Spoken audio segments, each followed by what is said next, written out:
Lucy. Today we're going to have a little look at instructions and how bossy words or imperative form verbs can help us to make sentences to tell us what to do. Do you remember the story that we've been reading this week that Mrs. Walsh read to you? Moon Man. Can you remember his rocket? Today we're going to write instructions to make the rocket work. If Moon Man had to get into the rocket, what would he need to know to make the rocket work? Are we ready? Inside the rocket, there is going to be lots of switches, just like there is in your house. Perhaps there are going to be switches you have to flick, or things you have to pull, or buttons that you have to press, like on the washing machine. Perhaps there might be dials you have to turn, or objects you have to squeeze. Do you think you could write a list of words to tell me what kind of movement I need to do inside the rocket? Just like this list of words here. Can you see? We've got press, push, turn, flick, and squeeze. These are all verbs, they're all doing words. And if we use them in instructions, they become very bossy.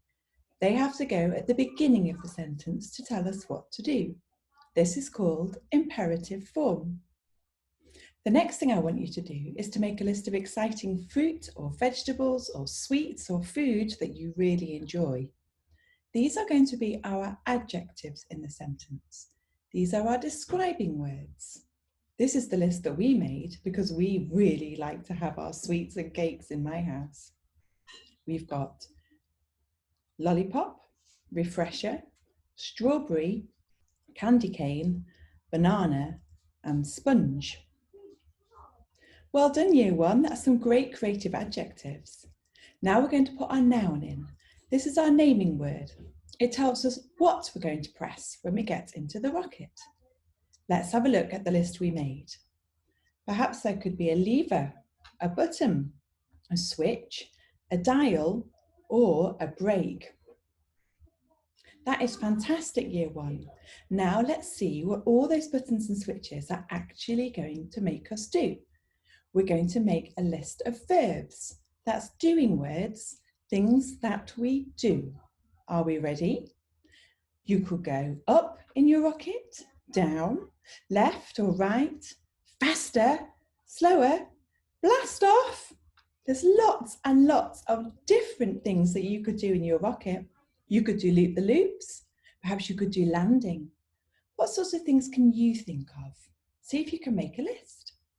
When you've got your list of imperative form verbs, your bossy words, and you've got some adjectives and some nouns and some verbs, then we can put them all together to make a sentence that tells us what to do in the rocket. Just like this sentence here. Pull the lollipop lever to go up. You'd have to pull the lollipop lever to make the rocket go up. The next one is press the refresher button to go down. Where's our imperative form verb there? What's the thing you have to do to make the refresher button work? That's right, it's press. Excellent. Now have a go and see if you can put all of your adjectives and verbs and nouns together and see if you can make some bossy sentences to make the rocket work, just like we've done here and here. And then remember to send them to us on Class Dojo or on our email just here. Well done, Year 1. Good at being bossy. See you next week. Bye-bye.